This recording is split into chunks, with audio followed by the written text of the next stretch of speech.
Welcome to Lex lectures.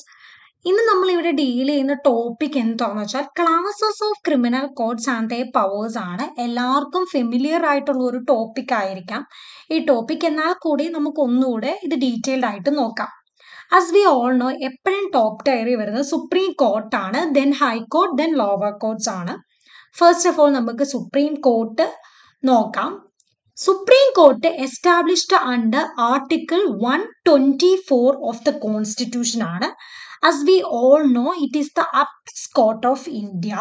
Article 134 of the Constitution, an appeal lies to the Supreme Court from the judgment, final order or sentence of a High Court in a criminal case. Can pass any sentence including community service, hears criminal appeals from the High Courts. First of all നമ്മുടെ supreme court എന്ന് പറഞ്ഞാൽ article 124 of the constitution പ്രകാരമാണ് establish ചെയ്തിരിക്കുന്നത്. ഈ supreme court എന്ന് പറയുന്നത് നമ്മുടെ അപ്പീസ് court of India ആണ്. ആർട്ടിക്കിൾ 134 ഓഫ് ദ കോൺസ്റ്റിറ്റ്യൂഷൻ പ്രകാരം ഹൈക്കോർട്ടിലെ ഒരു ക്രിമിനൽ കേസിലെ ഫൈനൽ ഓർഡറോ ജഡ്ജ്മെന്റിലോ സെന്റൻസിൽ നിന്നോ ഒരു അപ്പീൽ നമുക്ക് സുപ്രീം കോർട്ടിലേക്ക് ലൈ ചെയ്യാം. ദാറ്റ് മീൻസ് അപ്പീൽ പോകാൻ വേണ്ടി പറ്റും സുപ്രീം കോർട്ടിലേക്ക്. നമ്മുടെ ഹൈക്കോർട്ടിന് ഏതൊരു സെന്റൻസ് വേണമെങ്കിലും പാസ് ചെയ്യാം, ഇൻക്ലൂഡിങ് കമ്മ്യൂണിറ്റി സർവീസ്. ഇവിടെ കമ്മ്യൂണിറ്റി സർവീസും കൊണ്ട് ഉദ്ദേശിക്കുന്നത് എന്താണെന്ന് വെച്ചാൽ, ഇപ്പം 2 പാർട്ടീസ് ഉണ്ട്, ബി ആണ് ലയബിൾ എന്ന് വിചാരിച്ചോ. അപ്പം നമ്മുടെ ജഡ്ജ് ബിക്കാണെങ്കിൽ 2 മണിക്കൂർ കൊണ്ട് പബ്ലിക് ടോയ്ലറ്റ് കഴുകുക എന്ന് പറഞ്ഞുകൊണ്ട് ഒരു പണിഷ്മെന്റ് കൊടുക്കുന്നു. അതിനെയാണ് നമ്മൾ കമ്മ്യൂണിറ്റി സർവീസ് എന്നുകൊണ്ട് ഉദ്ദേശിക്കുന്നത്. ചില സാഹചര്യത്തിൽ ജഡ്ജസ് ഈ ഫോം ഓഫ് പണിഷ്മെന്റ് ആണ് സ്വീകരിക്കുന്നത്. Here criminal appeals from high court. ഹൈക്കോർട്ടിൽ നിന്ന് നമുക്ക് അപ്പീൽ പോവാമെന്ന് ആർട്ടിക്കിൾ 134 പറയുന്നുണ്ടല്ലോ. ഈ ക്രിമിനൽ അപ്പീൽസ് ഹിയർ ചെയ്യാനുള്ള പവറും നമ്മുടെ സുപ്രീം കോർട്ടിന് ഉണ്ട്. ദെൻ സെക്കൻഡ്, ഹൈക്കോർട്ടാണ് എസ്റ്റാബ്ലിഷ്ഡ് അണ്ടർ ആർട്ടിക്കിൾ 214. ഞാൻ ഈ റെഡ് കളറിൽ കൊടുത്തിരിക്കുന്ന ആർട്ടിക്കിൾസ് ആണ്. ഈ ആർട്ടിക്കിൾസിന് കുറച്ച് ശ്രദ്ധ കൊടുക്കണം. ബാക്കിയുള്ള കാര്യങ്ങൾ പിന്നെ നമുക്കൊരു ജനറൽ അണ്ടർസ്റ്റാൻഡിങ് എഴുതാൻ പറ്റുന്നതേ ഉള്ളൂ.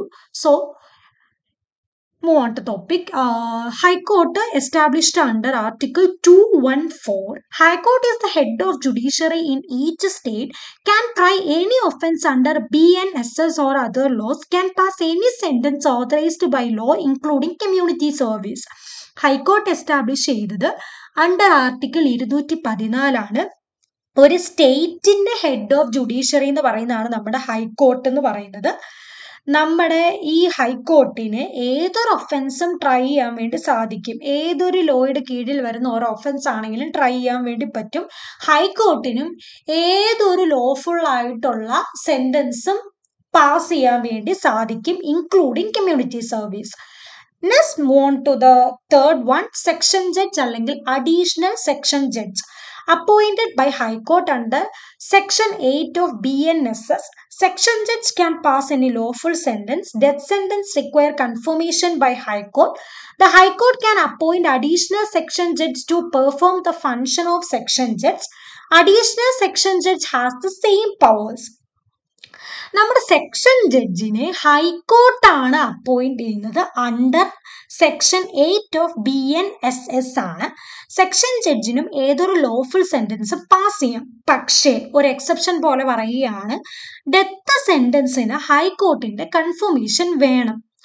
ഹൈക്കോർട്ടിന് എന്താണ് ഈ അഡീഷണൽ സെക്ഷൻ ജഡ്ജിനെ അപ്പോയിന്റ് ചെയ്യാൻ വേണ്ടി സാധിക്കും. ദാറ്റ് മീൻസ് സെക്ഷൻ ജഡ്ജിന്റെ ഫങ്ഷൻസ് അവരുടെ ബിഹാഫായിട്ട് പെർഫോം ചെയ്യാൻ വേണ്ടി അഡീഷണൽ സെക്ഷൻ ജഡ്ജിനെയും അപ്പോയിന്റ് ചെയ്യാൻ വേണ്ടി ഹൈക്കോർട്ടിന് സാധിക്കും.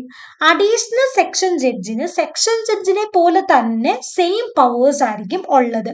Then move on to the fourth one, Chief Judicial Magistrate and Additional CJM.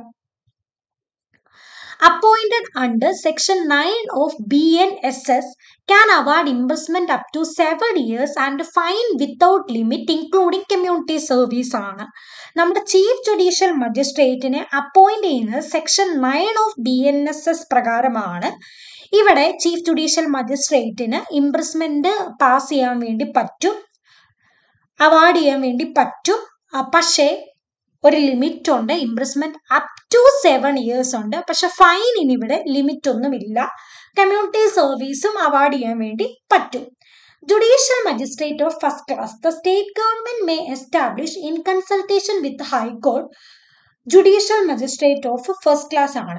ഇവിടെ സ്റ്റേറ്റ് ഗവൺമെന്റ് ആണ് നമ്മുടെ ജുഡീഷ്യൽ മജിസ്ട്രേറ്റ് ഓഫ് ഫസ്റ്റ് ക്ലാസ്സിനെ എസ്റ്റാബ്ലിഷ് ചെയ്യുന്നത് ഇൻ കൺസൾട്ടേഷൻ വിത്ത് ഹൈക്കോർട്ട്. ഹൈക്കോർട്ടുമായിട്ട് കൺസൾട്ടേഷന് ശേഷം ആണ് state government judicial magistrate of first ക്ലാസ്സിനെ എസ്റ്റാബ്ലിഷ് ചെയ്യുന്നത്. Judicial magistrate of such court shall be appointed by high court. ഇവിടെ നമ്മുടെ സ്റ്റേറ്റ് ഗവൺമെന്റ് ആണ് judicial magistrate of first class establish ചെയ്യുന്നത്. പക്ഷെ ഇവിടുത്തെ ജഡ്ജസിനെ അപ്പോയിന്റ് ചെയ്യുന്ന ആരാണ്? ഹൈക്കോർട്ടാണ്. ഇവിടെ can pass sentence up to 3 years imprisonment or fine up to 50,000 fine അല്ലെങ്കിൽ ബോത്ത്. ഇവിടെ ഈ സെന്റൻസിന്റെ കാര്യം മെൻഷൻ ചെയ്യുന്നത് സെക്ഷൻ 23 സബ് ക്ലോസ് 2ന്റെ അകത്താണ്. Then judicial magistrate of second class. ഇവിടെ ജുഡീഷ്യൽ മജിസ്ട്രേറ്റ് ഓഫ് ഫസ്റ്റ് ക്ലാസിന്റെ സെക്കൻഡ് ക്ലാസിന്റെ അപ്പോയിന്റ്മെന്റ് സെയിം ആണ് ഏകദേശം വരുന്നത്. മറ്റേ സ്റ്റേറ്റ് ഗവൺമെന്റ് ആണ് എസ്റ്റാബ്ലിഷ് ചെയ്യുന്നത്, ഹൈക്കോർട്ടാണ് ജഡ്ജസിനെ അപ്പോയിന്റ് ചെയ്യുന്നത് എന്നുള്ളത്. Here can impose sentence up to 1 year or 10,000 fine ആണ്. ഇത് പറയുന്നത് സെക്ഷൻ 23 സബ് ക്ലോസ് 3ക്കകത്താണ്. കേരളത്തിന്റെ അകത്ത് judicial magistrate of first class തന്നെയാണ് സെക്കൻഡ് ക്ലാസിന്റെ പവേഴ്സ് എക്സസൈസ് ചെയ്യുന്നത്. അപ്പം സിമ്പിൾ ആയിട്ടുള്ള ടോപ്പിക്കാണ്, എന്നാൽ കൂടി ആർട്ടിക്കിൾസ് ഒന്ന് ശ്രദ്ധിക്കണം. ഇത് എസ്റ്റാബ്ലിഷ് ചെയ്യുന്ന ആർട്ടിക്കിൾ 124, അപ്പീൽ പോകുന്ന ആർട്ടിക്കിൾ 134, ഹൈക്കോർട്ട് ആർട്ടിക്കിൾ 214 ആണ്. സെക്ഷൻ ജഡ്ജ്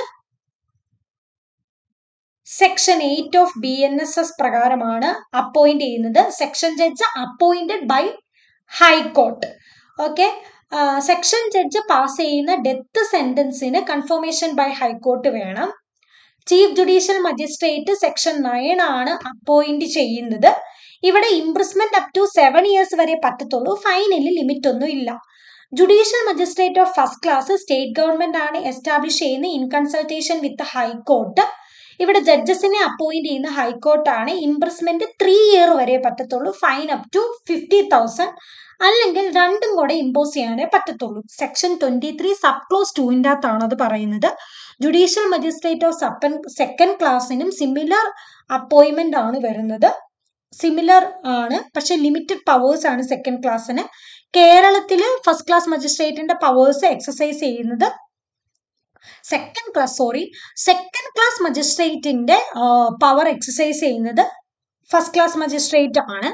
ഇവിടെ up to 1 year or 10,000 fine വരെ ഇവിടെ പറ്റത്തുള്ളൂ. അത് പറയുന്നത് സെക്ഷൻ 23 സബ് ക്ലോസ് 3ക്കകത്താണ് പറയുന്നത്. ഇത്രയും ക്ലിയർ ആണെന്ന് വിശ്വസിക്കുന്നു. എന്തെങ്കിലും ഡൗട്ട് ഉണ്ടെങ്കിൽ കമന്റിൽ ഇട്ടാൽ മതി. I will definitely reply.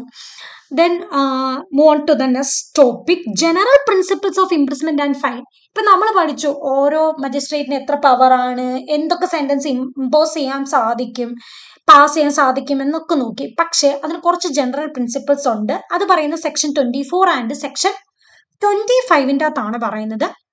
First of all, default sentence in case of non-payment of fine, the imprisonment for default of payment of fine shall not exceed the power of the magistrate. നമ്മൾ മുന്നേ നോക്കി ഓരോ മജിസ്ട്രേറ്റിന്റെ powers എത്രയാണ്, എത്ര year വരെ sentence impose ചെയ്യാൻ വേണ്ടി സാധിക്കും, എത്ര രൂപ വരെ ഫൈൻ ഇമ്പോസ് ചെയ്യാൻ വേണ്ടി സാധിക്കും എന്നെല്ലാം പവേഴ്സ് നമ്മൾ നോക്കി. അപ്പം ഈ ചില സാഹചര്യത്തില് ജഡ്ജസ് ചില ഒഫൻസിന് ഫൈൻ ആയിരിക്കും ഇമ്പോസ് ചെയ്യുക. അപ്പം അവര് ആ ഫൈൻ ഈ നമ്മുടെ ഒഫൻസ് കമ്മിറ്റ് ചെയ്ത വ്യക്തി ഫൈൻ ആണെങ്കിൽ അടയ്ക്കുന്നില്ല. അപ്പം അവിടെ എന്താണ്, ഒരു ഡിഫാൾട്ട് ഓഫ് പേയ്മെന്റ് അല്ലെങ്കിൽ നോൺ പേയ്മെന്റ് നടക്കുകയാണ്. ഈ നോൺ പേയ്മെന്റ് നടക്കുമ്പം അതിന് പകരമായിട്ട് ഒരു ഡിഫാൾട്ട് സെന്റൻസ് ജഡ്ജ് കൊടുക്കും. മനസ്സിലായോ? അപ്പം ആ ഡിഫാൾട്ട് സെന്റൻസ് എന്ന് പറയുന്നത് നമ്മുടെ മജിസ്ട്രേറ്റിന്റെ പവറിനെ എക്സീഡ് ചെയ്യാൻ പാടില്ല. ഫോർ എക്സാമ്പിൾ, സെക്കൻഡ് ക്ലാസ് മജിസ്ട്രേറ്റിന് 1 year വരെ സെന്റൻസ് ഇമ്പോസ് ചെയ്യാൻ വേണ്ടി പറ്റത്തുള്ളൂ. അപ്പം ഡിഫാൾട്ട് സെന്റൻസ് കൊടുക്കുമ്പം 1 year കൂടുതൽ പോവാൻ പാടില്ല. ഇത്രയേ ഉദ്ദേശിക്കുന്നുള്ളൂ. Then, imprisonment in default cannot exceed 1/4 of the term of imprisonment which the magistrate is competent to inflict as a substantive sentence for the offense. ഈ ഒരു ലൈൻ കേട്ടപ്പം ലിറ്റിൽ ബിറ്റ് കൺഫ്യൂസിംഗ് ആയിട്ട് തോന്നിക്കാണും. നമുക്കതൊരു എക്സാമ്പിളിലൂടെ നോക്കാം. ഇപ്പം ഒരു മജിസ്ട്രേറ്റിന് 2 years ആണ് ഇംപ്രിസ്മെന്റ് ഒരു ക്രൈമിന് കൊടുക്കാൻ വേണ്ടി പവർ ഉള്ളൂ. 2 year വരെ കൊടുക്കാൻ വേണ്ടി പവർ ഉള്ളൂ. Then the person can only be imprisoned for a maximum of 6 months for failing to follow the court order. ഇപ്പം ഒരു മജിസ്ട്രേറ്റിന് 2 വർഷം വരെ ഇംപ്രിസ്മെന്റ് കൊടുക്കാൻ പവർ ഉള്ളൂ. അപ്പം ആ ഒഫൻസിന് കൊടുക്കുന്ന ഡിഫാൾട്ട് സെന്റൻസ് എന്ന് പറയുന്നത് 6 മാസത്തിൽ കൂടുതൽ പോകാൻ പാടില്ല. That means does not exceed 1/4 of the term of imprisonment എന്നാണ് പറയുന്നത്. ഒരു മജിസ്ട്രേറ്റിന് 2 year വരെ ഒരു ഒഫൻസിന് ഇംപ്രിസ്മെന്റ് കൊടുക്കാൻ വേണ്ടി പറ്റത്തുള്ളൂ. അപ്പം ഡിഫാൾട്ട് സെന്റൻസ് കൊടുക്കുമ്പോൾ എന്താണ്, 6 months കൂടുതൽ ഡിഫാൾട്ട് സെന്റൻസ് കൊടുക്കാൻ വേണ്ടി പറ്റത്തില്ല. മനസ്സിലായി എന്ന് വിശ്വസിക്കുന്നു. ദെൻ നമുക്ക് അടുത്ത പോയിന്റിലേക്ക് പോകാം. Sentence may run consecutively or concurrently. അതും നമുക്കൊരു ഇല്ലുസ്ട്രേഷൻ വഴി നോക്കാം. If someone is being punished for several crimes and total punishment add up to more than what a lower court is normally allowed to give, the court does not have to send the person to a high court just for that reason. The court can give punishment to be served on one after another. But the total time in prison cannot be more than 20 years. Also, the total punishment cannot be more than twice the amount of punishment the court can give for a single crime. ഈ 2 line sentence may run consecutively or concurrently, total imprisonment should not exceed 20 years for multiple offences. ഈ 2 line നമുക്ക് ഈ ഒരു example വെച്ച് നോക്കാം. ഇപ്പം suppose a magistrate court can give a maximum punishment of 7 years for 1 crime. നേരത്തെ നോക്കി magistrate കോർട്ടിന് imprisonment 7 years വരെ കൊടുക്കാൻ പറ്റത്തുള്ളൂ. Now imagine A person is found guilty of 3 separate crimes, each of which can be punished with up to 5 years in jail. So the total punishment will be 5 plus 5 plus 5, that is 15 years. The court can decide that the punishment will run consecutively, that means one after the another, making it a total of 15 years. Even though 15 years is more than 7 years, the court does not need to send the case to a higher court just because of the total. However, the law puts a cap. The person can be jailed for more than 20 years in total under this rule, and the total punishment cannot be more than twice the maximum the court can give for a single crime. In this case, 7 years into 2 is 14 years. So, even though the court wanted to give 15 years total, it can only give up to 14 years.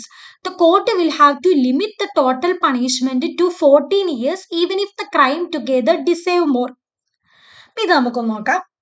ഇപ്പോൾ ഒരു magistrate കോർട്ടിൽ നമ്മൾ നേരത്തെ നോക്കി 7 years വരെ imprisonment കൊടുക്കാൻ പറ്റത്തുള്ളൂ. എന്ന് പറഞ്ഞ ഒരു വ്യക്തി 3 സെപ്പറേറ്റ് ക്രൈംസ് ചെയ്തു. ഈച്ച് ക്രൈമിനും 5 വർഷം 5 വർഷം 5 വർഷമാണ് പണിഷ്മെന്റ് കിട്ടുന്നത്. ടോട്ടൽ പണിഷ്മെന്റ് എന്ന് പറഞ്ഞാൽ 15 വർഷം. അപ്പം ഇവിടെ എന്താണ്, മജിസ്ട്രേറ്റ് കോർട്ടിന് 7 വർഷം അല്ലേ കൊടുക്കാൻ പറ്റത്തുള്ളൂ. ഇവിടെ ടോട്ടൽ പണിഷ്മെന്റ് എത്ര വന്നു, 15 വർഷം വന്നു. എന്നും പറഞ്ഞുകൊണ്ട് നമ്മൾ ഇതൊരു ഹയർ കോർട്ടിലേക്ക് ഈ കേസ് സെൻഡ് ചെയ്യേണ്ട ആവശ്യമില്ല. നമുക്കിത് കോൺസിക്യൂട്ടീവ്ലി റൺ ചെയ്യാം. ദാറ്റ് മീൻസ് ആദ്യത്തെ 5 വർഷത്തെ പണിഷ്മെന്റ് കഴിഞ്ഞ് നെക്സ്റ്റ് 5 വർഷത്തെ പണിഷ്മെന്റ്, അത് കഴിഞ്ഞിട്ട് നെക്സ്റ്റ് 5 വർഷത്തെ പണിഷ്മെന്റ്, അങ്ങനെ കോൺസിക്യൂട്ടീവ്ലി റൺ ചെയ്യാൻ വേണ്ടി സാധിക്കും ഈ ലോവർ കോർട്ടിന്. പക്ഷെ 2 റൂളുണ്ട്. നമ്മുടെ ഈ മൾട്ടിപ്പിൾ ക്രൈംസിന്റെ ടോട്ടൽ ഇംപ്രിസ്മെന്റ് എടുത്തു കഴിയുമ്പോൾ 12 yearsൽ കൂടുതലാവാൻ പാടില്ല. അപ്പൊ ഇവിടെ നമുക്ക് 15 years ഉള്ളൂ. ആ ക്രൈറ്റീരിയ എന്താണ്, ഫുൾഫില്ല് ചെയ്യുന്നുണ്ട്. നമ്മുടെ സെക്കൻഡ് ക്രൈറ്റീരിയ നോക്കാം. ഇപ്പൊ എന്താണ്, നമ്മുടെ ടോട്ടൽ ഇംപ്രിസ്മെന്റ് എന്ന് പറയുന്നത് ഒരിക്കലും നമ്മുടെ മജിസ്ട്രേറ്റിന്റെ ഒരു പവർ ഉണ്ടല്ലോ, ആ പവറിന്റെ ട്വൈസിൽ കൂടാൻ പാടില്ല. ഇവിടെ മജിസ്ട്രേറ്റിന്റെ പവർ എത്രയാ, 7 years ആണ്. അതിന്റെ ട്വൈസ് എത്ര വരും, 14 years വരും. അപ്പൊ ഇവിടെ എത്രയുണ്ട് ടോട്ടൽ, 15 ഉണ്ട്. ഇവിടെ 15 years ആണ് ടോട്ടൽ വരുന്നെങ്കിൽ പോലും ഇവിടെ എന്താണ്, പണിഷ്മെന്റ് 14 yearsലേക്ക് ലിമിറ്റ് ചെയ്യേണ്ടി വരും നമ്മുടെ മജിസ്ട്രേറ്റിന്. ഇത് വളരെ സിമ്പിൾ ആണ്. ഈ ഒരു എക്സാമ്പിളും ഈ ഒരു 2 സെന്റൻസും കൂടെ ഒന്നിച്ച് വായിച്ചാൽ മനസ്സിലാക്കാവുന്നേ ഉള്ളൂ. ഇത്രയും കാര്യങ്ങൾ നമ്മൾ ഇവിടെ എന്തൊക്കെ നോക്കി, നമ്മുടെ ഹൈറാർക്കി നോക്കി, അത് കഴിഞ്ഞിട്ട് ജനറൽ പ്രിൻസിപ്പിൾസ് നോക്കി, ഒരു ഇല്ലുസ്ട്രേഷനും നോക്കി. ഇത് ക്ലിയർ ആണെന്ന് വിശ്വസിക്കുന്നു. ക്ലിയർ ആണെന്ന് വിശ്വസിക്കുന്നു. എന്തെങ്കിലും ഡൗട്ട് ഉണ്ടെങ്കിൽ കമന്റിൽ മെൻഷൻ ചെയ്താൽ മതി. Please like and subscribe if this video is useful to U.